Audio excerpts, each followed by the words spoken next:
Welcome into the DNVR Avalanche podcast presented by DraftKings Sportsbook. Use code DNVR when you sign up for a new account to get amazing odds boosts every single day. Rudolph, AJ, and Jesse coming to you live as the Avs just signed Nathan MacKinnon to the biggest contract of any current NHL player. Technically, not the biggest contract ever. Crosby technically got a little bit more money, but that was over significantly more years.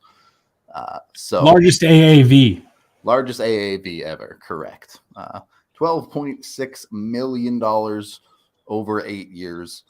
I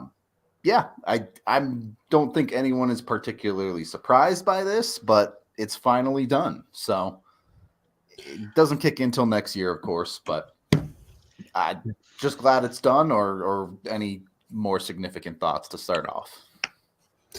No, yeah, glad it's done. Glad it's not dragging into the regular season. Obviously, we heard the interview. Everyone heard the interview, from the NHL media tour that Nate did last week, saying it's close. I want to get this done.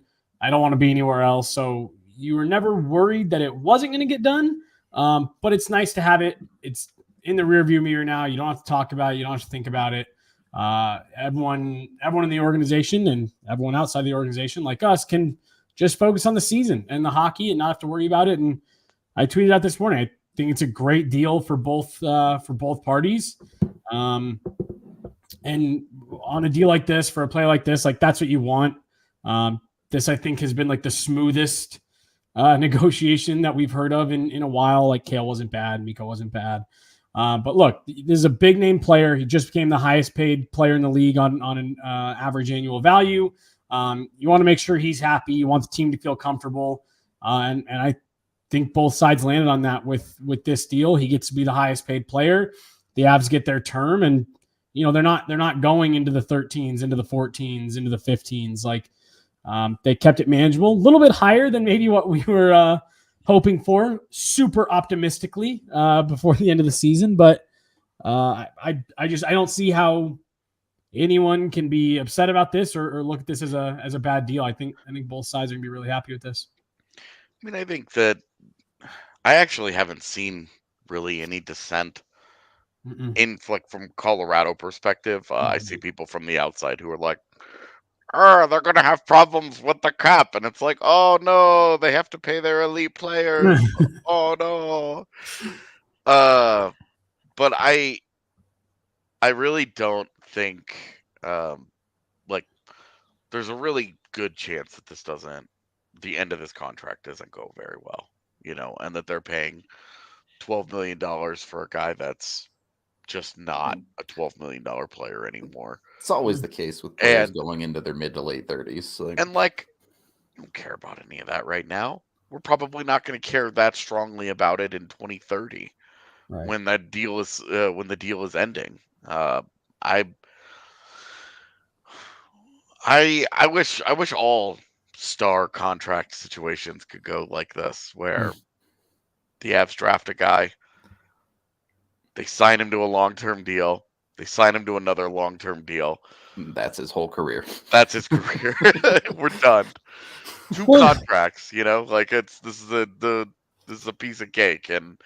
But no, I really don't see if you go and you look at McKinnon's numbers and you look at his production, regular season, postseason, the only thing that you're gonna do is nitpick at this point. You can only nitpick the last 5 or 6 years of his career. I guess it's 5 years. The last 5 years of his career, and even that would be dumb. I mean, he's such a special player. Well, and honestly, I even disagree a little bit with by the end of it, you're going to be, overpaying a player, depending on where the salary cap is at and all that stuff. I mean, $12 million may end up being right in line with where a late 30s player will be. He'll be 35. So I mean, yeah. I mean, so honestly, for me, even at the end of this deal, I don't even have any real reserves about it. I mean, we'll see how bad it gets at the end of this deal for sure. You never know. But part of that conversation is speculation to a certain extent, but there has been quite a bit of traction that the NHL is expecting a really big salary cap jump in 2024. Yeah.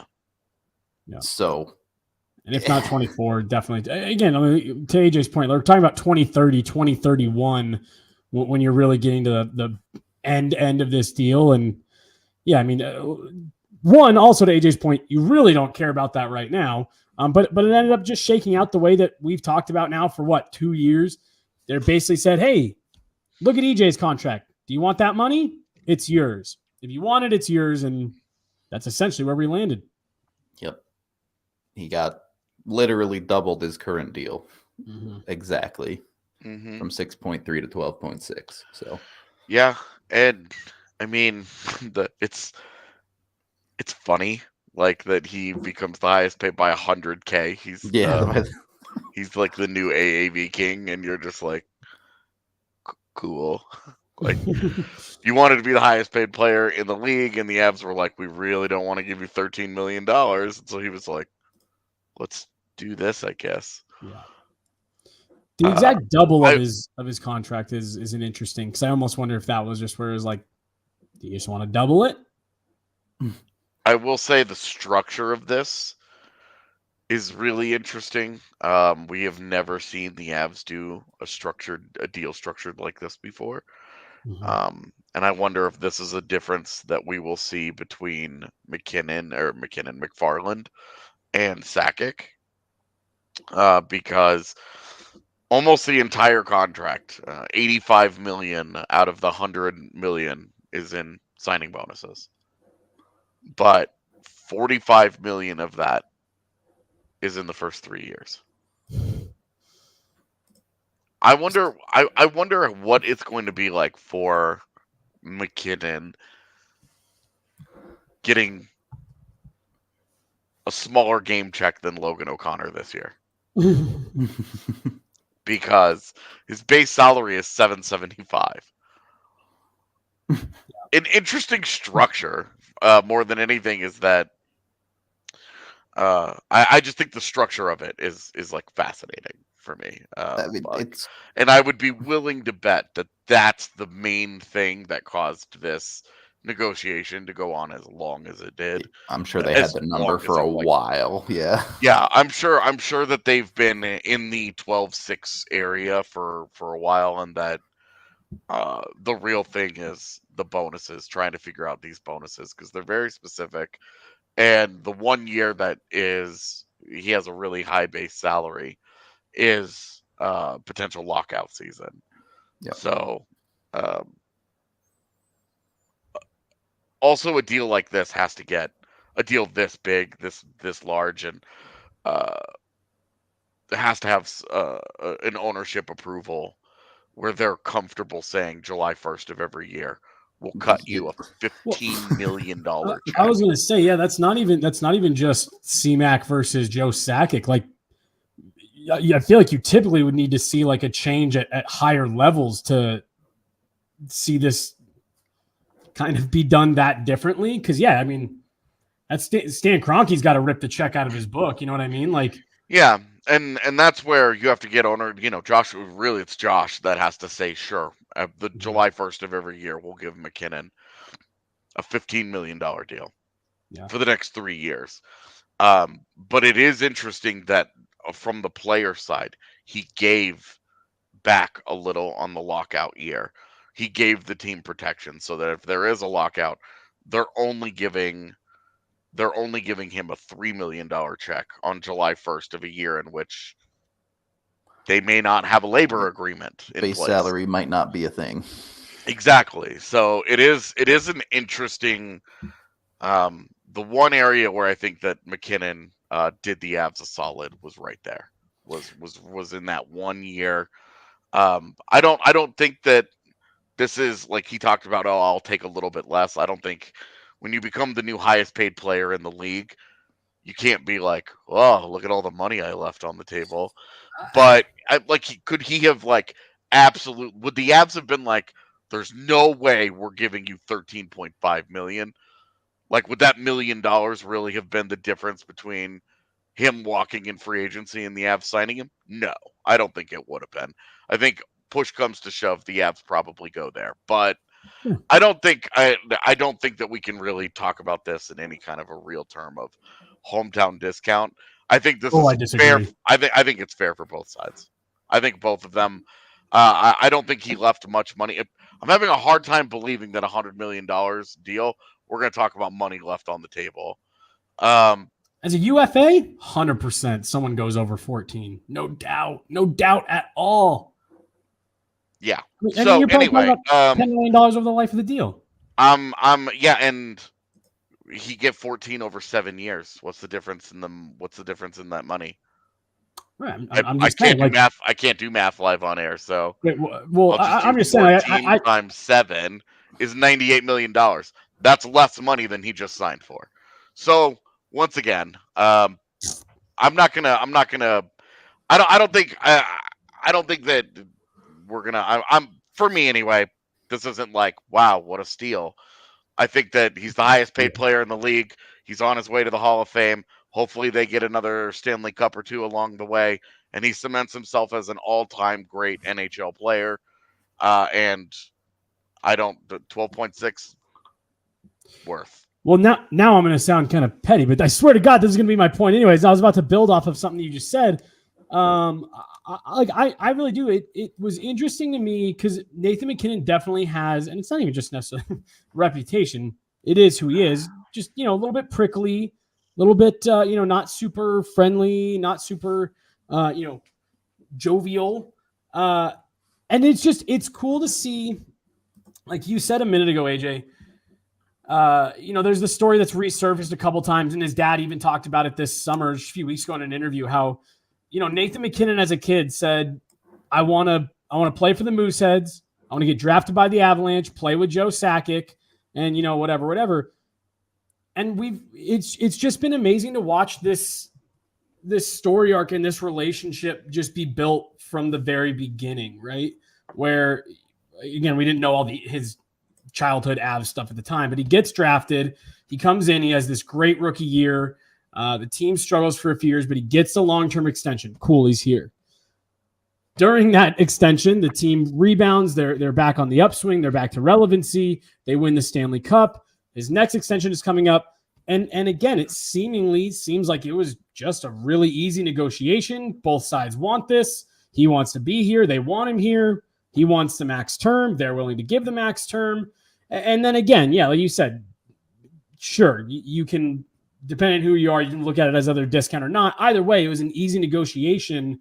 And it's just been awesome to see a relationship like this between a superstar player and their organization. Just in today's day and age, with all the conversation you hear about that, are these players wanting to get paid? Are they just going to go to the highest bidder? We've seen more high-end players make it to UFA in the last 5 years than like ever before. Yeah, I mean, you literally just watched Johnny Gaudreau go, F it, I'm going to Columbus. Like, left money. Right. And it's one of those things where more and more people aren't as critical of players as they used to be, because we all understand, hey, that's within their right to do that. Had Nathan MacKinnon decided he want to become a UFA and see what else was out there, everyone understands. You can be mad, but that's his prerogative. That's what he wants to do.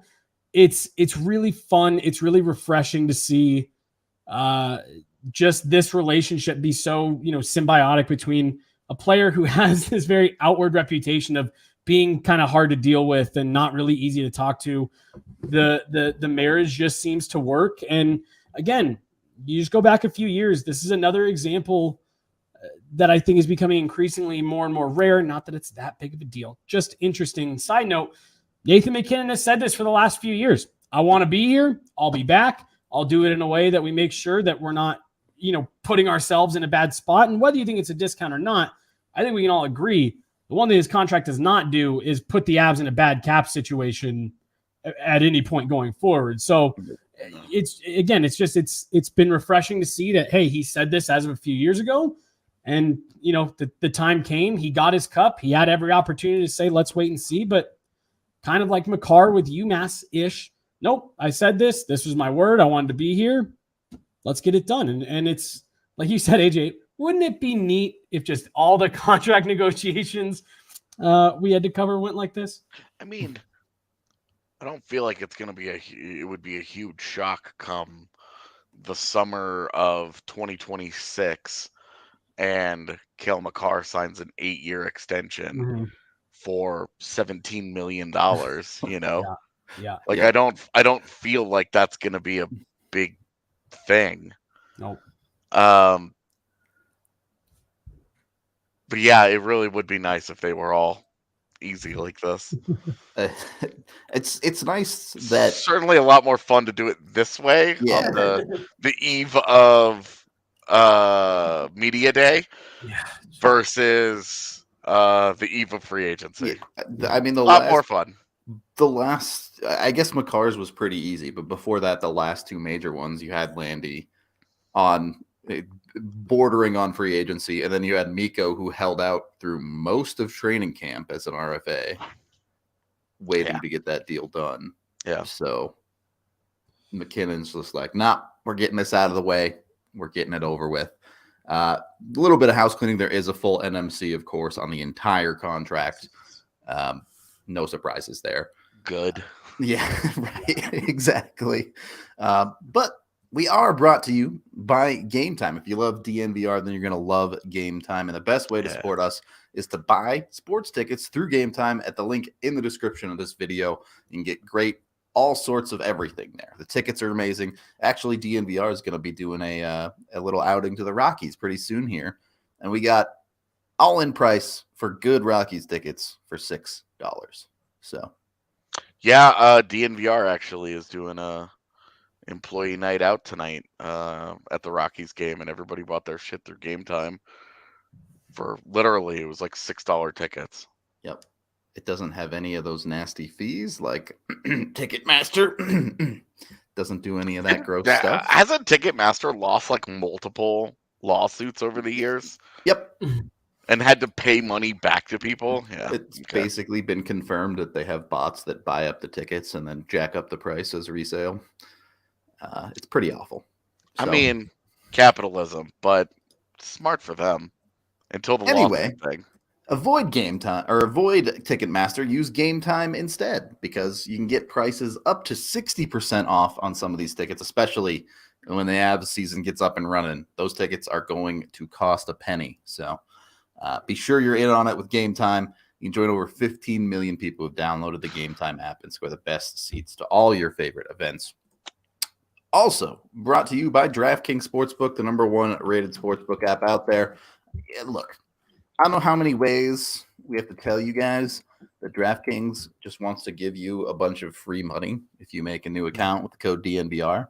But that's basically what they continue to do. So you can join up right now with that DNVR code, and all you have to do is bet $5 on any NFL team to win to get $200 in free bets.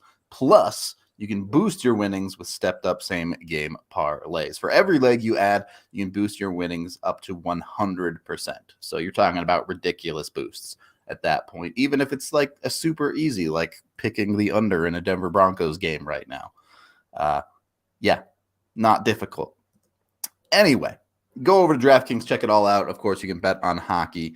Of course, you can bet on whatever sport under the sun you can imagine. So get in there.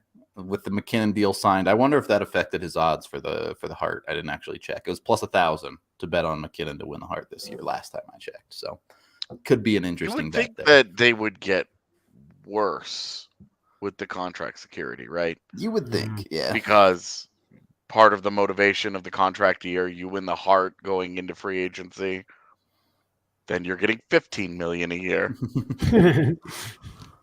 Or yeah, he breaks the 100-point mark. Like, yeah, great. I did see some people today being like, he hasn't even scored 100 points in a season, which is like multiple 99-point years. He's got a 97-point season in 72 games played. He's got a 99-point season in 82 games. He has a 93 in with 68 games played. Yeah, and something low. Was it the 97 was 93 and 69 games played. The 97 points was the COVID year when it just stopped. We were all even joking like, well, he'll blow by it this year. It won't even be close. That was the 93-point year in 69 games. Oh, really? Okay. Yeah. I'm sorry. Yeah. Same difference though. They Yeah, still same had thing. 10. They had 10 games to get him 7 points. Right. We were like, So, yep, done. Yeah. So maybe I don't know if you can make all of that. bet, I think the most impressive thing is that you go and you look at his career. His worst postseason was 6 points in 6 games. Yep. His postseason was great, but you got to make sure that you're 21 or over. Other terms, restrictions, and conditions apply. Oh, right. DraftKings.com/sportsbook for details. Of course, if you have a gambling problem, call 1-800-522-4700. Every time you guys are like, all right, the read's over. We're out of here. Sorry. Let's go. To be fair, you were the one that started that. I was talking about gambling. Yeah, and but you were like, that aside, the odds have to be odds. worse, and then you were gone. Sorry. Anyway, one point I did want to bring up before we move on from the actual value of the contract. Connor McDavid, when he signed his deal as a cap hit percentage, was 16.67. Nathan MacKinnon's cap hit percentage on this one is just 15.27%. So as far as cap hit percent, significantly smaller than the McDavid contract. It's actually quite similar to the deals that Kane and Taves signed years ago. They were at 15.22%. For the record, the highest cap hit percentage deal that I know of was Ovechkin's deal that he signed in 2008. That 13-year contract was 18.96%. Crosby's, I think, was like 14%. Again, that was like a 15-year contract, something like that. Yeah. Those were contracts that are now very, very illegal. Yeah, and it was a 12-year deal, 14.5%. So, it's high. The cap percentage is high. The AAV is high. The money is high. All of it is high. But again, we were just talking about it.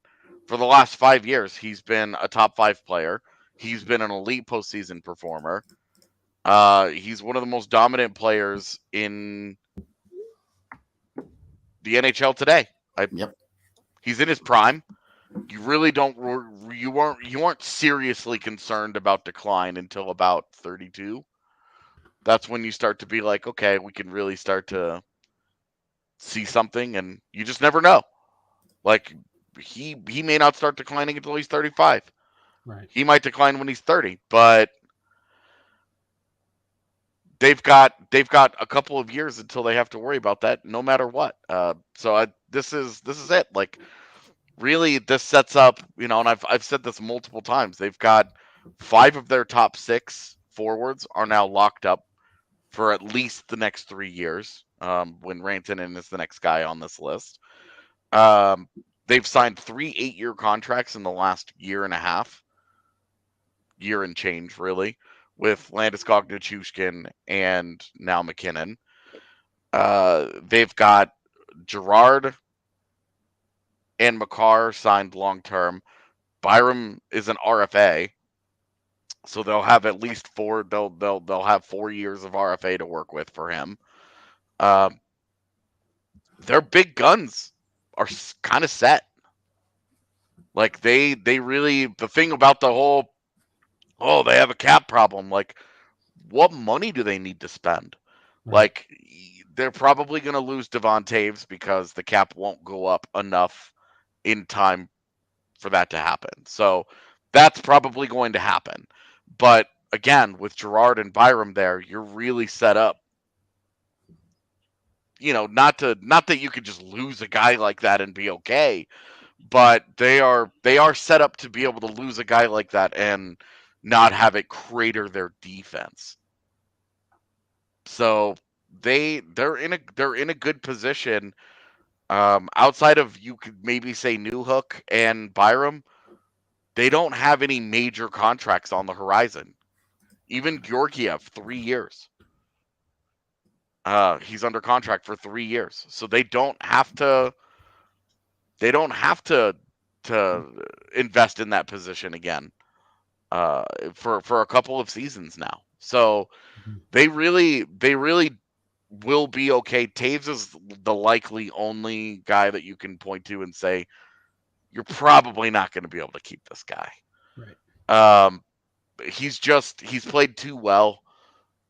Your only hope is that Byram takes that job and Taves becomes more of a second pairing guy, and stops getting Norris votes. And maybe his next deal is for $8 million instead of 10. And even then, you're gonna have a hard time keeping that guy around. And even then, you're gonna have to really hope he loves it in Colorado. Yeah, and he will be going into his 30s at that point. He will be in his 30s by the time his next deal is up. So you're not sure there. Newhook and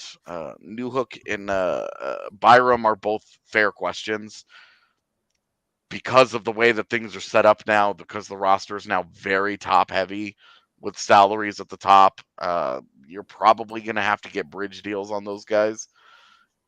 2-3 years. Right. Like financially, the best case scenario might be actually for the Avs for Newhook to have another 30-ish point season and then break out next year. Well, and then they give him like JT Compher's 3-4 year deal, and then So that's where I think that's their current kind of cap situation for the next few years. Because if you look, their expiring deals are really just their whole bottom six, and that's not irrelevant, but those are also the easiest players to find on a consistent basis. Compher, Rodriguez, Helm, Cogliano are all UFAs next year. And that's 2/3 of your fourth line, maybe your 2C this year in Rodriguez. You don't know. So they've set themselves up certainly for the next 3 years to be, hey, we're still right in the middle of our window. They're gonna have to find they're really gonna have to find value in those parts of the roster. That's gonna be hard to do. Because that's typically where teams are most inefficient with their money, is in kind of the middle of the roster like that, the middle of forwards. They're like, oh, $3 million isn't very much, and then they end up with 5 of those guys, and you're like, huh, this is kind of a problem. Because kind of the whole point here is you need to get guys on cheap deals that provide surplus value. Like Evan Rodriguez this year is a wonderful example. A guy that is a $2 million deal. You fully expect he is going to outperform that $2 million. And if he's a $5 million player for $2 million, you're in the money. You're golden. Where MacKinnon really hurts is, while it's been easy for us to say, oh, well, you just take away EJ's money and MacKinnon gets it and you're done. Okay.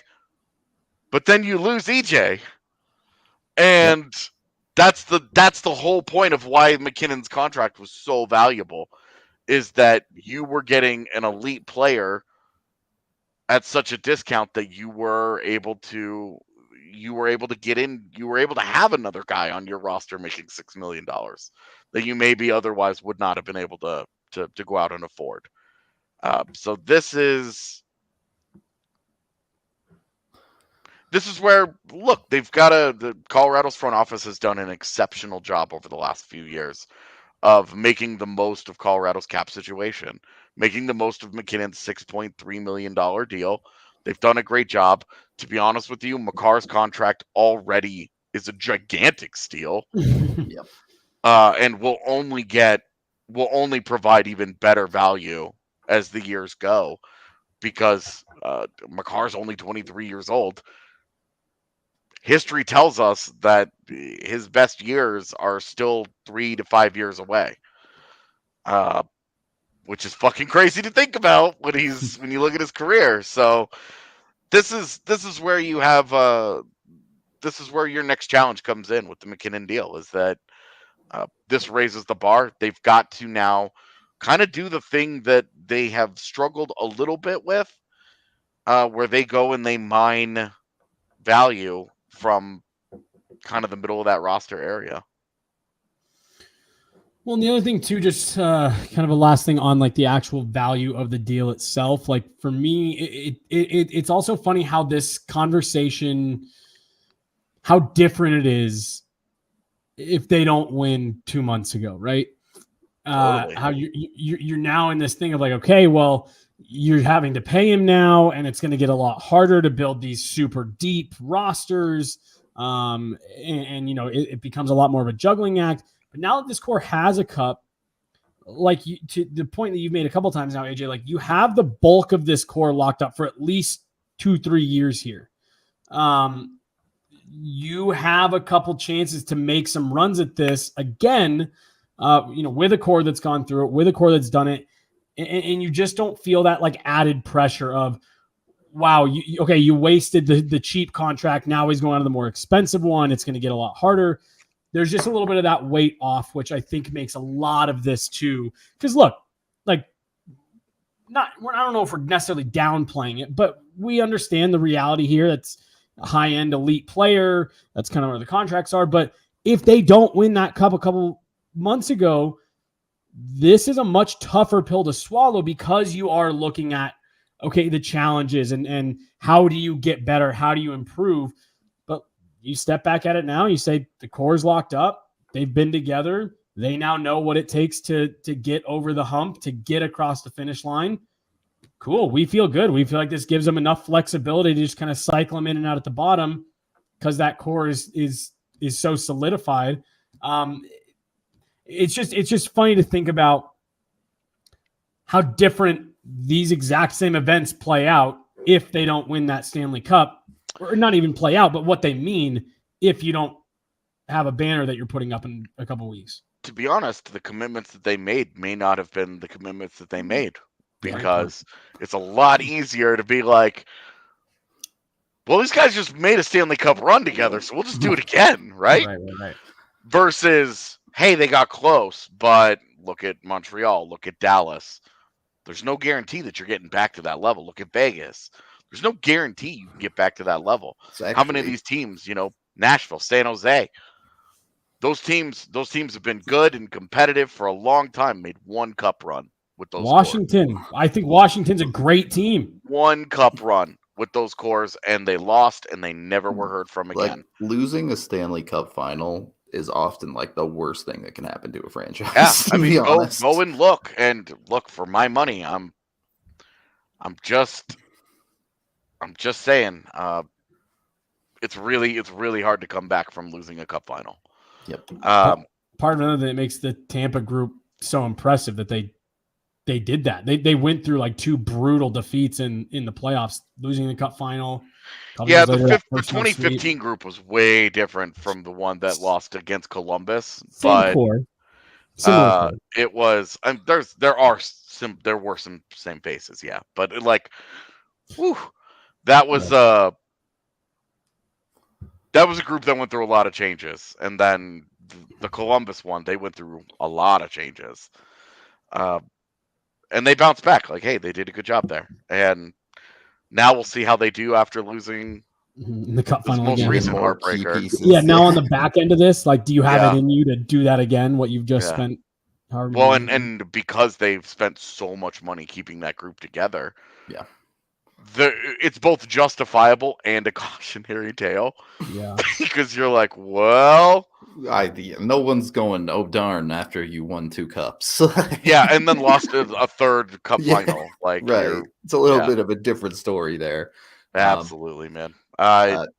They are going to be a fascinating follow for the next year or two to really see how they kind of balance, as Stamkos and Kucherov and Hedman start to get a little deeper into their 30s.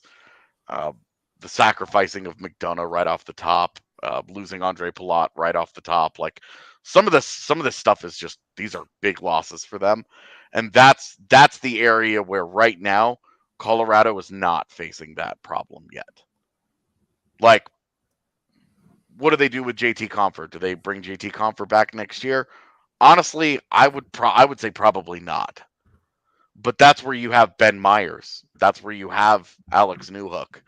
maybe you get something out of Sampo Ranter, one of the prospects. I don't want to go through the entire list again, but maybe you get bottom 6 guys out of some of those prospects so that you aren't having to pay $3, $4, $5 million for a player of JT Compher's caliber anymore.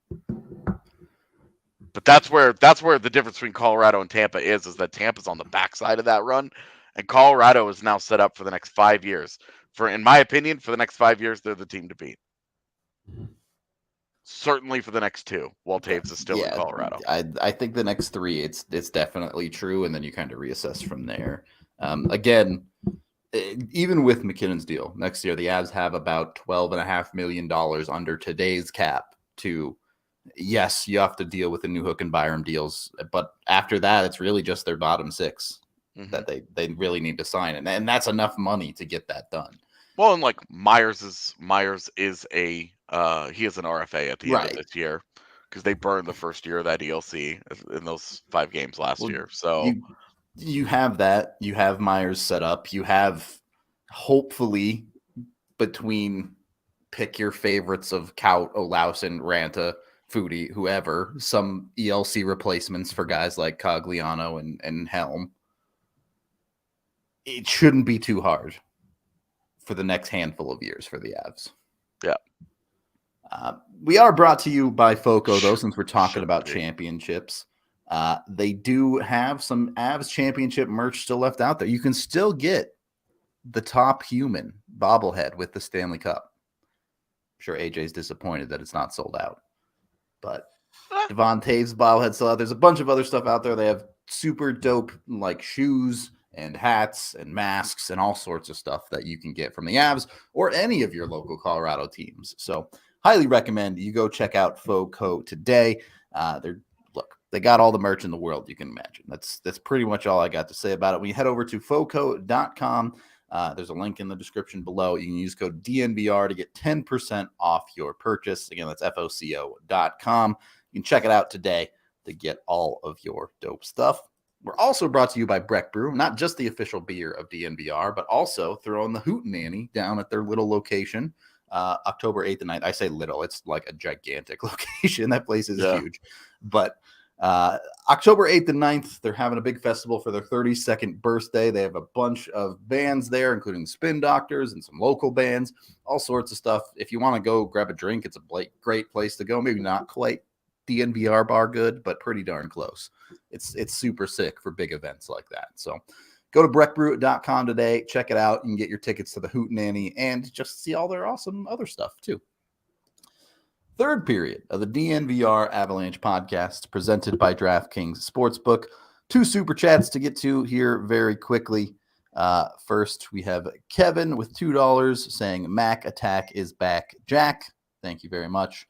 And then next we have Pin King with $5 saying, I hope he is saving some of it so he doesn't become another statistic of broke former pro athletes. Invest. What's that? It would be a little bit weird with a $15 million signing bonus to do this, but the advice I always hear is on your new contract, you take the first paycheck and you put it all in a savings account and forget about it. That way you always have that money. Yeah, well, him having just a base salary of can a man live off of $775,000? How could he's he just banking his $15 million signing bonus on July 1st of next year? Poor guy. $775K. What a no longer rich Mons over there. He's the poor Mons. I actually am not. I believe that statistic, the number of players that go bankrupt is markedly lower in hockey. The NHL. Yeah. Did you guys ever see that documentary Broke? I don't know if it's I listened to it on my drive from Winnipeg to Denver. Interesting. Yeah. Where is it? Where'd you find it? It's a 30 for 30, so you can find it on Disney Plus. No kidding, dude. That one was just really interesting because that's another thing. Like I was getting annoyed this morning. I saw a couple people talking about, or not a couple people. I saw this one person. I think it was on like a Sportsnet. There was a big national thread complaining that Nathan MacKinnon got $12.5 million. And a couple people were like, how can you say that's bad? And his whole thing was like, he shoots a puck around. Is that really worth $12 million? All these professional, athletes, blah, blah, blah.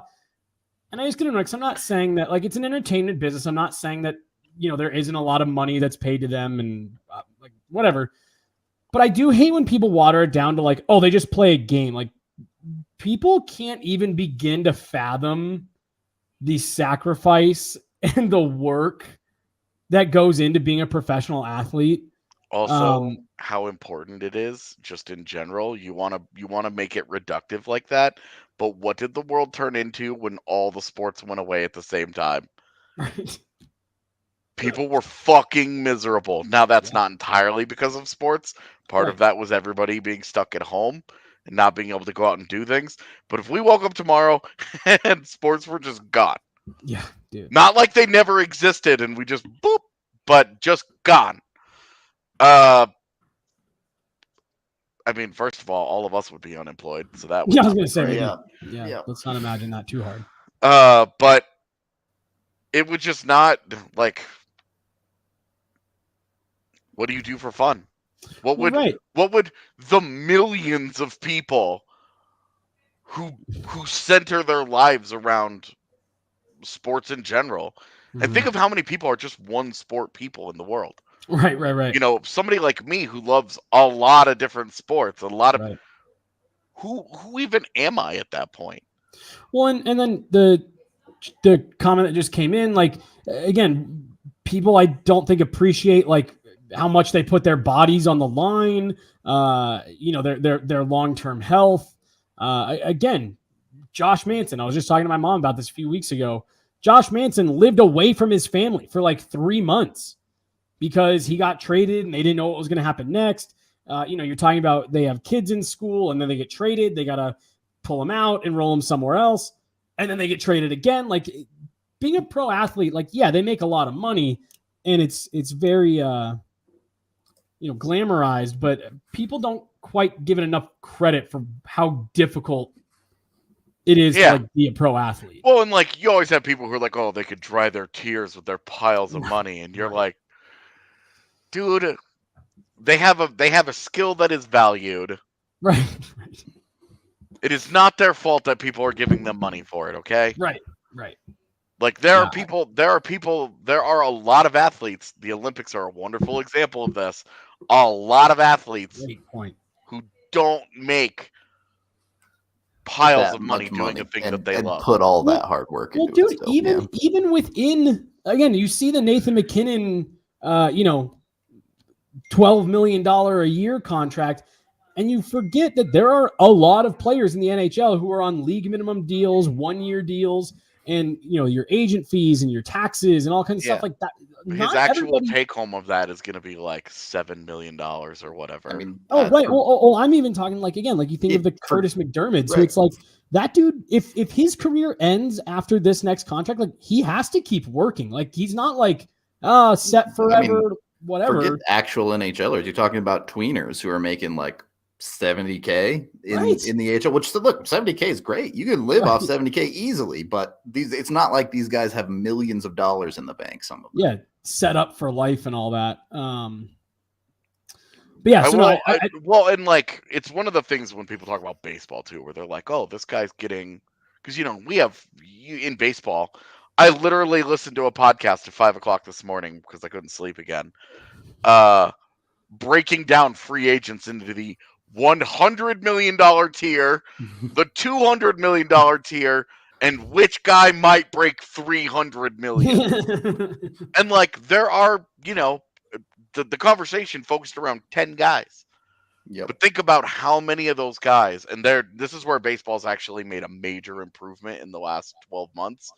But how many of these guys are 25 years old, career minor leaguers in AA making $12,000? Exactly, and that's where they have, they cut a bunch of minor league teams, and that wasn't great. But then they're raising salaries and they're unionizing and they're doing all kinds of things. Anyway, we could get into a way deeper like business of sports discussion and being like TDSP topic maybe. Well, and being like, hey, Is your argument that $12 million should go to things like education or infrastructure in our cities or whatever?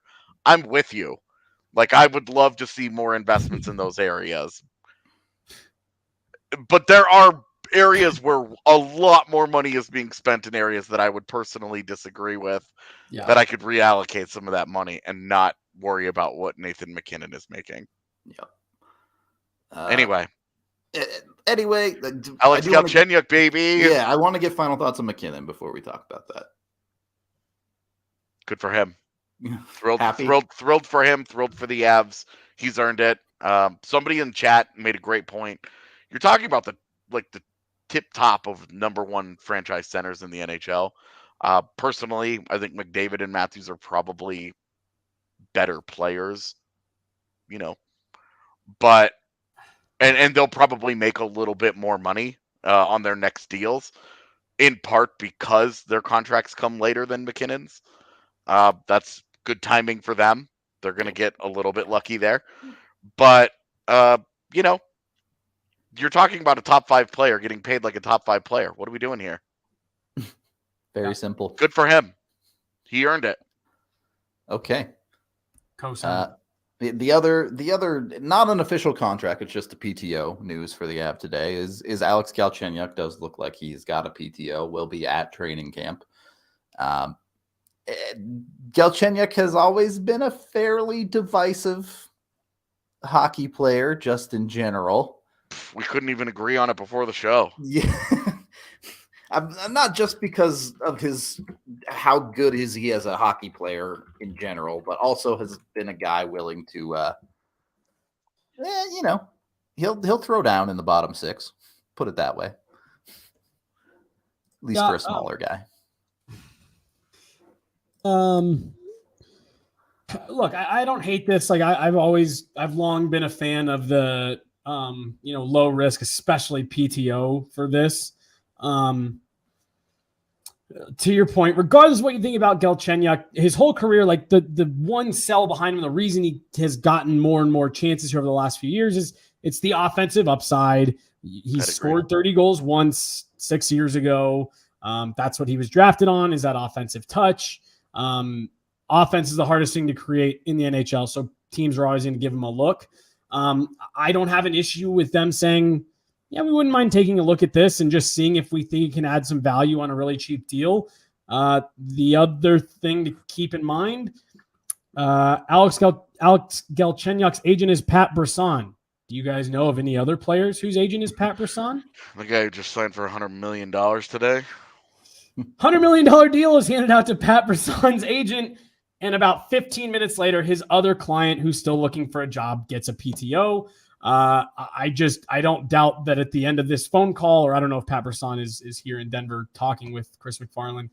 Hey, got my other guy here who still needs a look. Would you guys mind bringing him into camp? Like, to me, that I think that's kind of how this went. And they're saying, yeah, we'll take a free look at a potential offensive player. And if for some reason, somehow he shows up to camp and blows our doors off, yeah, we're happy to look at a guy as a possible option next to a skilled center. But with the way that this Avs roster is put together, short of him showing up and I mean, like, literally, like, breaking out, like looking like he's in the 20 to 30 goal scorer form again, I don't see room on this roster where he makes sense. And I'm not expecting him to show up and look like that, by the way. I just don't know where the fit is. I don't have an issue with them looking at him at all. I'm just not sure where he goes. So my counter argument to that would be, one, he's 28. So mechanically, he should be in the prime of his career. Yep. As far as that is concerned. I know he hasn't ever lived up to some of the numbers he had earlier in his career, but you look at a couple of different spots. In Toronto in 21, he had 12 points in 26 games. That's enough of a scoring rate to be an effective player. Like, if the Avs could get a 15-15 guy out of him, it's a win for them. Sure. The problem is what you've already stated. There is no room on this team. even if you brought in Galchenia, now you're talking about moving guys like Hudon and Bleed. Would rather those names be Maltsev and Kaut down the lineup, but they're even deeper down the lineup now. So it gets really, really hard to slot a guy like that into your lineup, not just as an everyday guy, but as even a 13th forward. You already have multiple players that are doing that for you. Yeah. And honestly, again, you guys know me. Like I'm never going to be as concerned about like, oh, are you bumping down a guy like Martin Kaut? Forget any of the Eagles guys, Kaut, Maltsev. I don't see where he fits before you even start considering any of those guys, let alone being like a vast improvement. Again, I'm never going to rule out the possibility that he, is going to show up and look real good. And he did a bunch of training in the offseason. I'm never going to write that off as impossible, but I don't see where you make the room fit. Like I said, before you even get to those guys, then add in those fringe guys. And it just, I don't know. It gets really tight really fast. But I mean, anytime that you can take a guy that's been on 6 teams in 5 years and has put up seasons of, let's see here, 8 goals, 5 goals, and 6 goals in the last 3 years. Now, hold on. To be fair with that, he did miss a lot of time, whether that be for injury or scratches. Sick. So he's being healthy scratched and he has injury problems. I'm not saying that those are good things. I'm just saying throwing a goal number out there without providing a games played number isn't really fair. Yeah, the 6 goals in 60 games last year in Arizona. Definitely a guy that I'm looking at as a dude that can help my cup caliber roster. I had 21 was a points bottom feeder on the bottom feeder 21 of points NHL in teams 60 last games. year. You're telling me that's not as much production as anyone else in the Avs bottom line is going to have? And I get it. He's horribly defensively. I get it. There's problems there, but I don't want to just write the guy off and act like he's completely useless. Yeah, man. Definitely has shown that he deserves a look. Dude, he's fucking terrible. I don't know what we're doing here. Well, I know This is a guy that gets drafted in the top 5 and has spent the last 5 years bouncing around the league on that. And he scored 30 goals once. Yeah, I mean, a thing that has happened 6 years ago is. I mean, this is not. Val Nichushkin went to the KHL, and that. This is not the Val Nichushkin, 25 years old. He's been with one team where it didn't work out.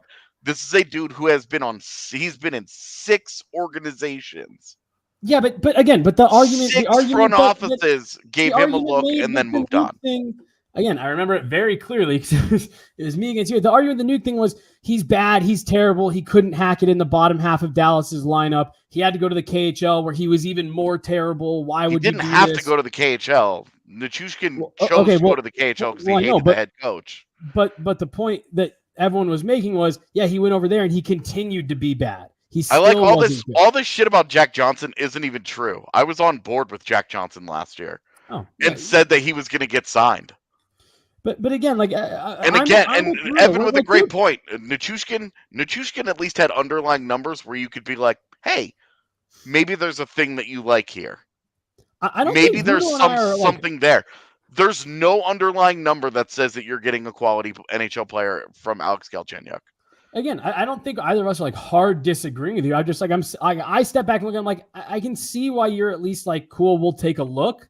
I don't really care that he's getting a PTO personally because I don't think it's like Artem Anisimov last year. I don't think this is going to end in a contract. For the record, I'm not overly pressed about it, but I'm just like, look, he's been fucking terrible in the NHL.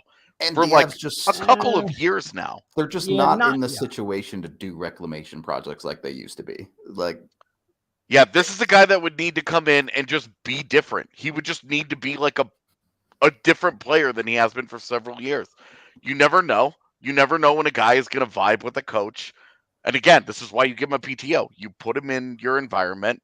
You give him a month to see what he looks like in preseason, in training camp. Give him all these other things. All of this, all these different things are, hey, well, a PTO literally costs you nothing. Nothing. Yeah. It costs ownership a weekly stipend of $800 $800 or something. Like it is just not a big deal. And if you get something out of him, you're thrilled. Yeah. Like that's why you're thrilled. But this is a guy, when you go and you look at his entire body of work through 600 fucking NHL games here, the first like 300 of those games, maybe 400 of those games, he was a good NHL player. And it's just been a long time. This is like when this, you know what, his career reminds me of Wojtek Wolski's. He burned bright really, really early on, and then completely fell apart in the latter half of his 20s. And okay, it fell apart in the COVID season. No big deal. Like no big deal here for me that he's been on teams that have been competitive and they all keep moving on from him. And then he gets to a bad team. He plays bad hockey all year, and he's rewarded with a PTO on the Cup champs. It's kind of like, okay. I think you're overestimating. I do think he still produces decently on good teams. Again, the defense is kind of a black hole that is not really functional in a bottom six. But I do think there could be something there. I just don't think it fits with the Avs. Jesse, I know you got to go. Yep, I was going to say, yeah, we got to talk to Nate. So I'm gonna jump up. But yeah, no, I Evan said something about like him gelling with Bednar, and I think that'll kind of be what makes it or breaks it. Can you be a part of this system? Can you be a part of this culture?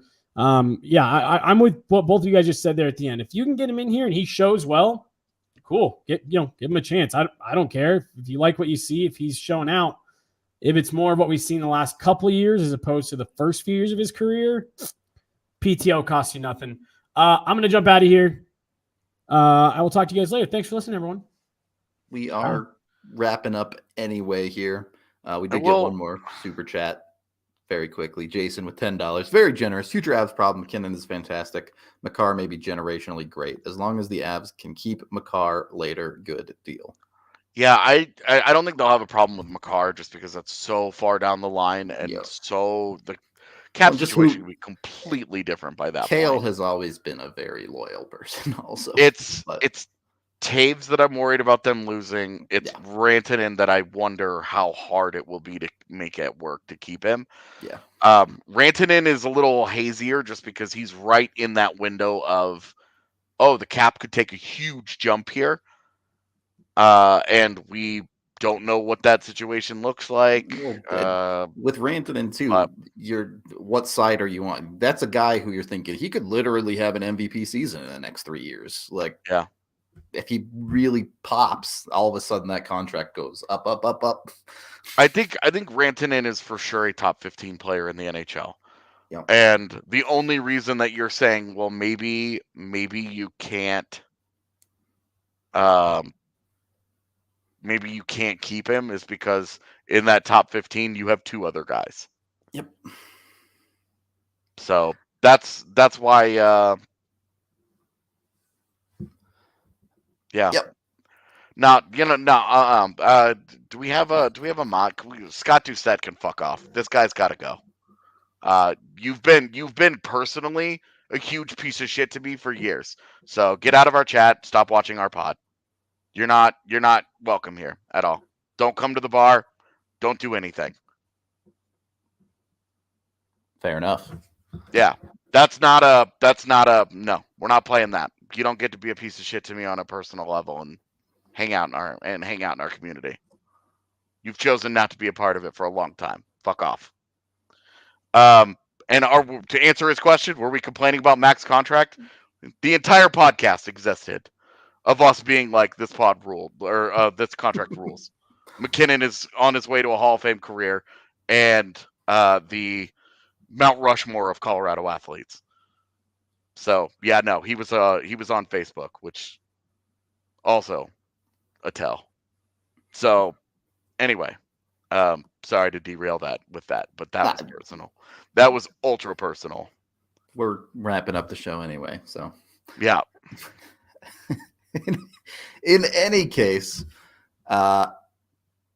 looking at the Avs right now, again, this next 3-year window, you got to feel really good about it. Certainly the next 2 years with Dave still under contract. You look at last year's the two teams in the Stanley Cup final last year. The Avs brought almost everything, almost everyone back. Sans really like Kadri and Kemper, right? Yeah, and Berkey. That's the only other significant one. And yeah, Berkey will be a low key big loss too, I think. But you look at that, you look at what Tampa lost in Palat, McDonough, and then you look at like aging and everything. The Avs are like in the heart of this thing. Yep. And that's where I think you feel better than Tampa Bay will feel today, is that all their guys are still really 20 years old. Like Colorado's over 30 players here. What are we looking at? It's fourth line and third pairing. Yep, pretty much. Manson at 30, Johnson at 34, and then Hellman Cogliano. Their oldest top 6 player is 29 in Yeah, Landeskog turns 30 in the season. Yep. Yeah. So they got pretty good, funny, man. It's funny to think that MacKinnon really is in the heart of his prime. Same with Nichushkin, same with Lehkonen. Mikko really should just be hitting his prime now. It's a pretty good hockey team. I think that's where, when you're talking about Mikko, like when I say that it could be hard to keep him in a couple of years, it absolutely could be, because the next couple of years might be the best that he has to offer. When you think about Mikko just coming off a 92-point season, he's got a couple 80-point years under his belt. He's been a point-per-game guy for 5 years. 5 years? Yeah, 5 years. Dude. And a big part of that is MacKinnon, too. Yep. A big part of that is riding shotgun next to MacKinnon. This year could be the great litmus test for Mikko, right? Like, they could roll that landing MacKinnon, Nichushkin, and let Mikko carry the second line. Yeah, exactly, and let Mikko and Lehkonen really be the guys on their second line. Yep. All right, I'm good on that note. So we're gonna get out of here for the day. We appreciate all y'all so very much. Thank you for the super chats and everything. Except Scott Doucette. I do not appreciate him. Fair enough. We will be back tomorrow. I believe we will have a normal time show before media, but it's possible we have one in the evening. No, we should be good. I think we're good, but yeah, we'll probably have a show before media day tomorrow. Media day is like late afternoon. It's like 4. Yeah. I don't know that it's worth us doing like a 7 p.m. show, right? Just to be like, the guys are in the best shape of their lives and they're very excited to defend the Stanley Cup. Okay, so yeah, we'll be live tomorrow with that, and then Thursday training camp starts. So we'll be working around all of that stuff. Yeah, your local we have a training lot camps of stuff. Are open to the public. So if you want to come vibe and say hello, we'll be there. Yeah, it should be. I think all of us will be there. Megan and Evan included, I think, should also be there. We've got a lot of things that we're going to be doing this week, so should be a really fun week. Yep, should be fun. Looking forward to it. For today, we're out of here, and we will talk to you on the next one.